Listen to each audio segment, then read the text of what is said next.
আসসালামু আলাইকুম। সবাইকে ধন্যবাদ এখানে আসার জন্য। আমি আজকে সবাইকে বলতে চাই আমার রোল মডেল সম্পর্কে আমার বাবা। আমার বাবা এমন একজন মানুষ যাকে দেখে আমি প্রতিদিন অনুপ্রাণিত হই। তিনি খুবই পরিশ্রমী মানুষ, সবসময় আমাদের পরিবারের পাশে থাকেন। বাবাকে সব বেশি অনুপ্রাণিত করে আমাদের জন্য ভালো কিছু করতে পারা, তা যতই কষ্ট হোক না কেন। তার চেয়ে সবচেয়ে বড় শক্তি হলো দায়িত্ব, সম্মান আর মানুষের প্রতি ভালো ব্যবহার। বা তার জীবনে এগিয়ে গেছে কঠিন পরিশ্রম নিয়ে। পরিশ্রমের ফল একদিন পাওয়া যায়, ধৈর্য ধরলে সেটা তার মাধ্যমে আমরা শিখতে পেরেছি।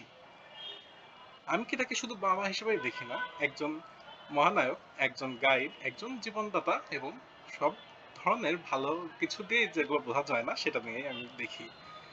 তো তিনি আমার রোল মডেল। ধন্যবাদ আমার অংশ থেকে, আমার বাবা থেকে তার জীবন কাহিনী নিয়ে শুনবেন। ধন্যবাদ। আসসালামু আলাইকুম, সকলকে ওয়ালাইকুম শুভেচ্ছা। আসসালাম।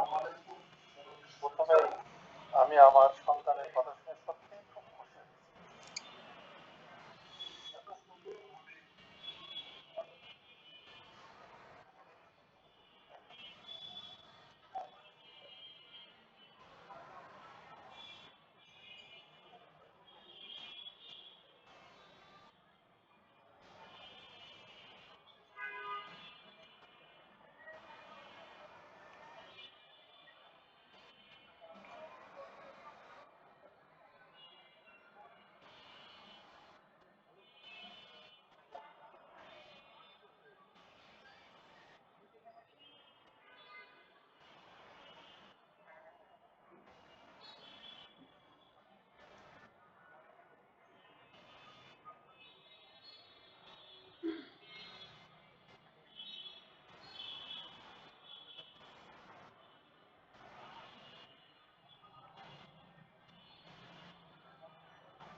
এতক্ষণ আমাদের সাথে থাকার জন্য ধন্যবাদ, শোনার জন্য সবাইকে। আসসালামু আলাইকুম।